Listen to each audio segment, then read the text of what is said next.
Le damos la bienvenida a Marita Palacios, presidenta del Consejo Nacional de Educación, quien ya se encuentra en Radio Nacional. Muy buenos días, bienvenida. Buenos días, muchas gracias por la oportunidad de hablar con su público.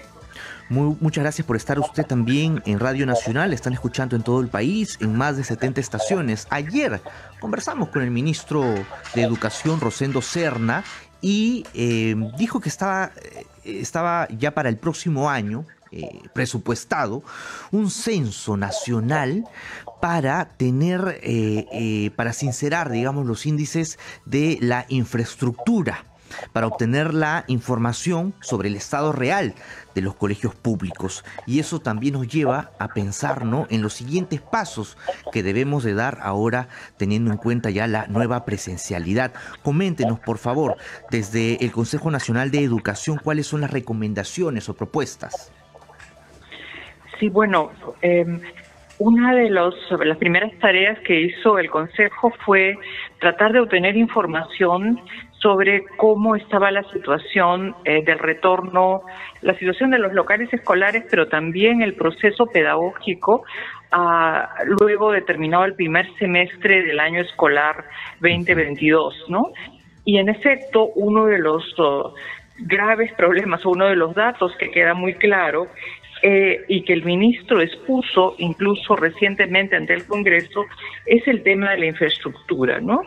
El ministro indicó en esta fecha a la Comisión de Educación, Juventud y Deportes del Congreso que el 52% de los locales escolares requerían una sustitución total de su infraestructura, total, no solo una remodelación o un arreglo parcial, sino total, porque estaban en condiciones desastrosas, digamos, ¿no? Entonces, es importante, efectivamente, la realización de este censo, pero no solo para sincerar la situación de las escuelas, eso ya es importante para tomar decisiones, sino hacer una importante inversión en la mejora de los locales escolares. Son mínimas condiciones para el aprendizaje, ¿no? Hay escuelas en estado ruinoso que no tienen ni equipamiento ni el mobiliario necesario para crear las condiciones materiales, digamos, para que los niños y las niñas puedan aprender y los maestros, por supuesto, puedan enseñar. Nuestras recomendaciones, quería quizás enfatizarlas, primero quieren despertar la conciencia de que seguimos en emergencia educativa. El retorno a la presencialidad ha sido una muy buena decisión. La mayoría de estudiantes ha vuelto efectivamente a clases, aunque no tenemos la seguridad ni los datos precisos de si todos han regresado. Al contrario, el propio ministro ha informado que son 350.000 aproximadamente los estudiantes que no se han matriculado en el presente año escolar. Podrían ser más. UNICEF, como probablemente ustedes lo han visto en el spot que están pasando por televisión, hablan de 700.000 estudiantes. Pero las cifras oficiales del Ministerio de Educación son menores, ¿no? Es un número muy alto de estudiantes.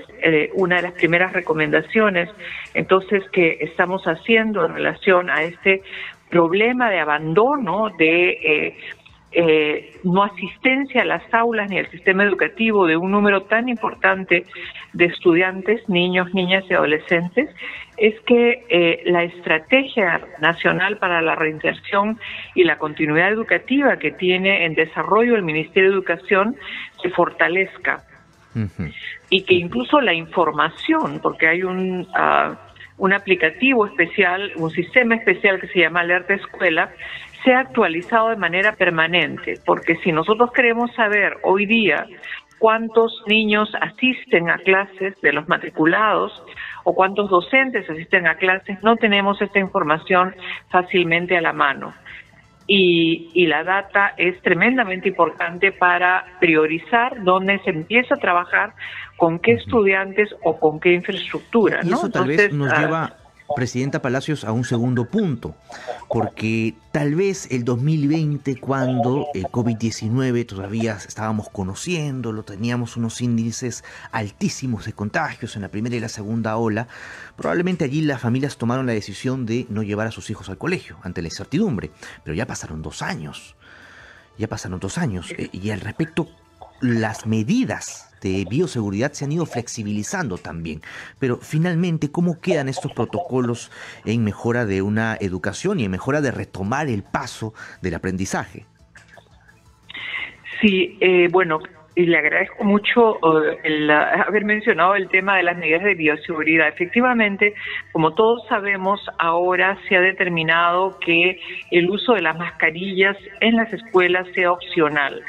No tenemos información de cuánto del efecto todavía, es una medida reciente, no sabemos el impacto, no tenemos una idea todavía de cuántos padres todavía envían a sus hijos con mascarilla porque tienen temor al contagio y cuántos niños y niñas efectivamente no las usan, no solo en los espacios abiertos de recreo, sino que no las usan en el aula. Cuando esto ocurre, creo que lo que recomendamos es seguir estrictamente las medidas de bioseguridad del propio Ministerio de Salud, que indica que cuando uno de las medidas se relaja, las otras tienen que mantenerse y en este sentido la ventilación, por ejemplo, en las aulas es un asunto fundamental, ya no solo para el COVID-19, sino para cualquier otro tipo de enfermedad que se contagia muy fácilmente si es que no hay ventilación suficiente en el aula.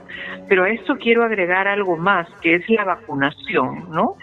El presidente ha anunciado el día de ayer en la Asamblea General de las Naciones Unidas que van a poner un empeño en continuar con la vacunación de los niños entre los 5 y los 11 años.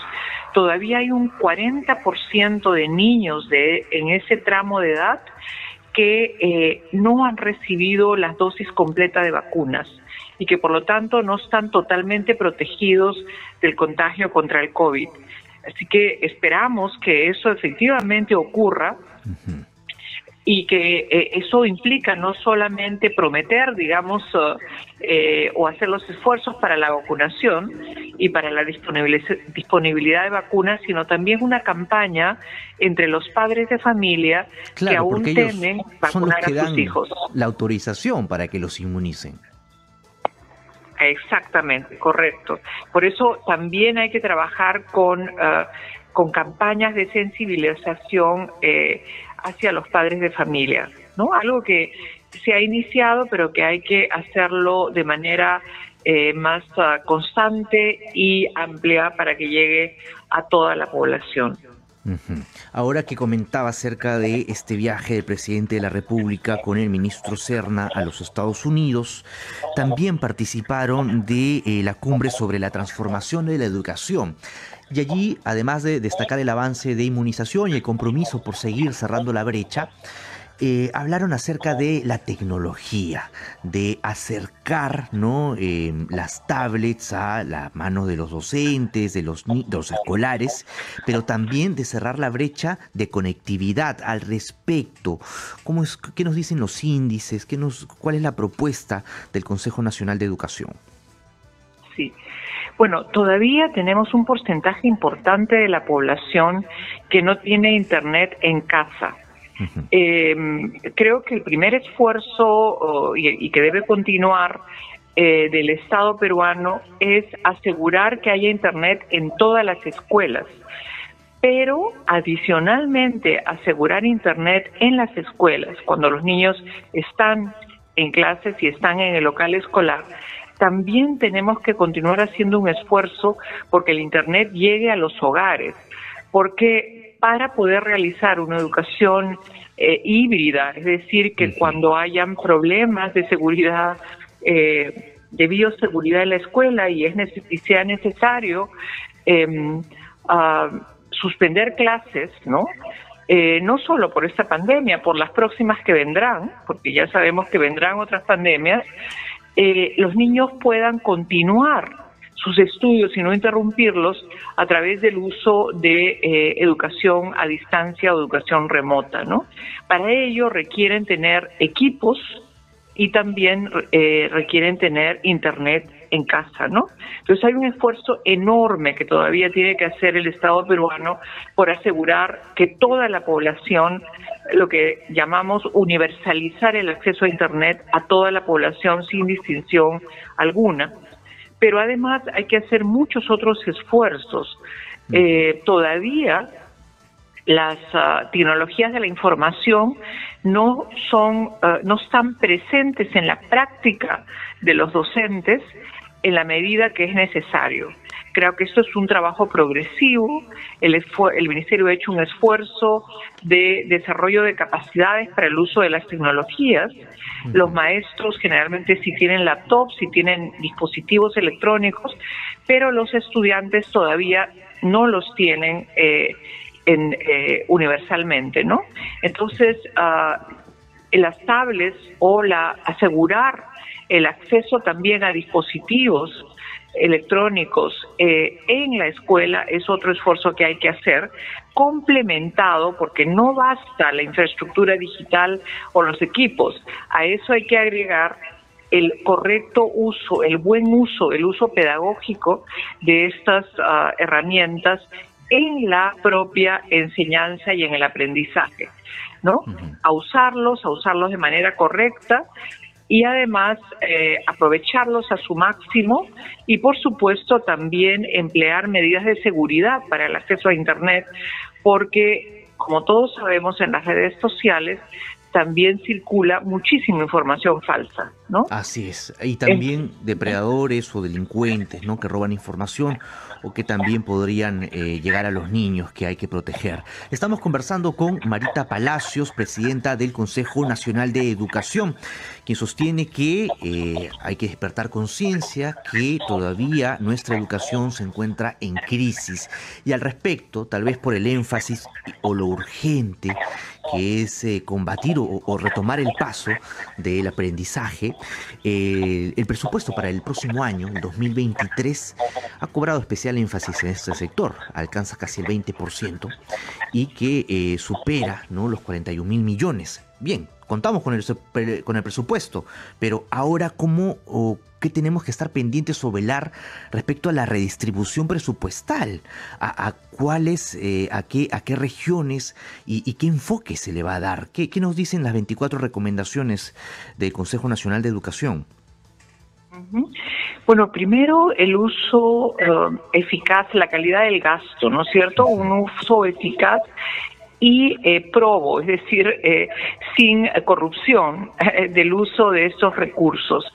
Si bien se ha hecho un incremento efectivamente en el presupuesto público para la educación, todavía ese presupuesto es insuficiente para la crisis y la emergencia de la que hablamos, ¿no? Hemos hablado, por ejemplo, de la infraestructura, tanto física como digital. Eso requiere de una inversión muy grande. El ministro lo ha mencionado en varias ocasiones. Creo que toda la nación peruana está consciente del enorme esfuerzo presupuestal que hay que hacer para recuperar y para tener, digamos, escuelas dignas para nuestros estudiantes y para nuestros profesores.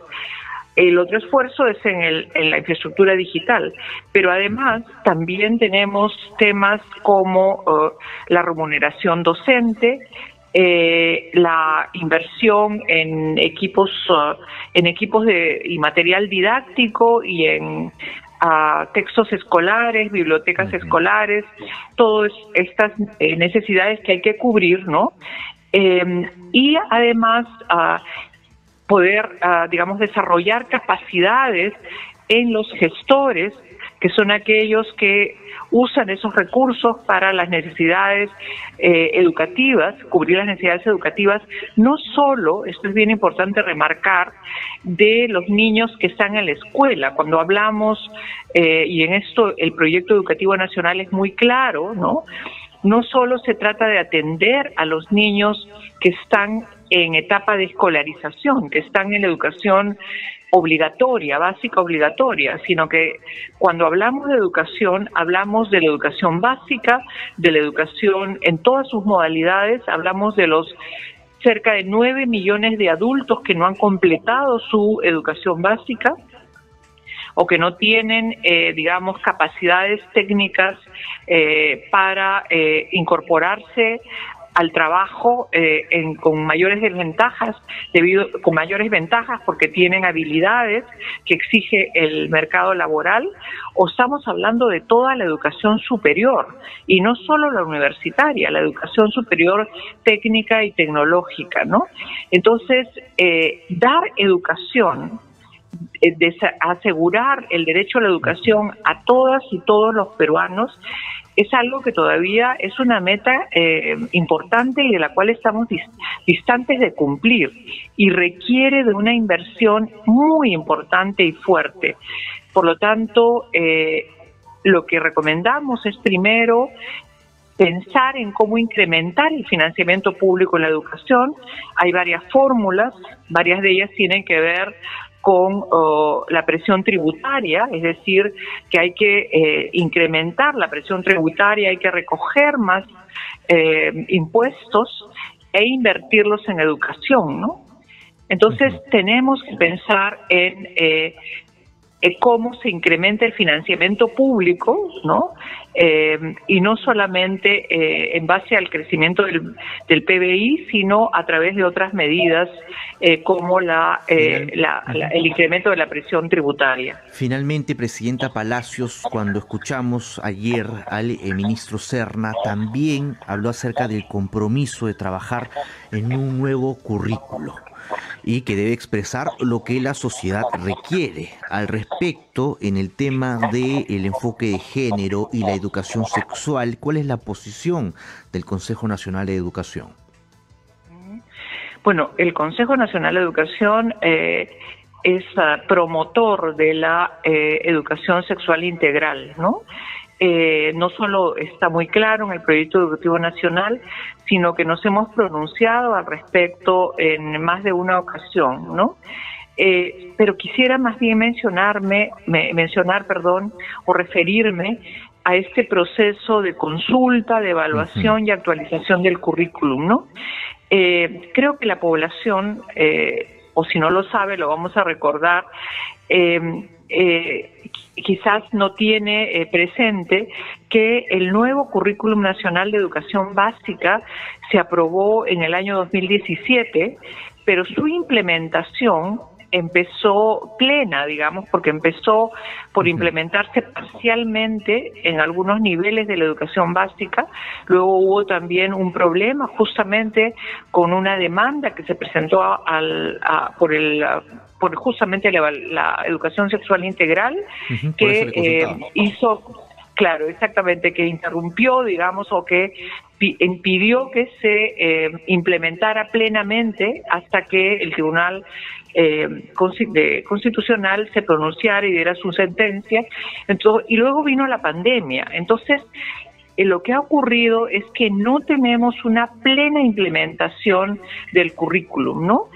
Y estamos haciendo una consulta, el Ministerio de Educación está haciendo una consulta sobre cuáles son los aprendizajes prioritarios que la población considera que deben desarrollarse en la escuela.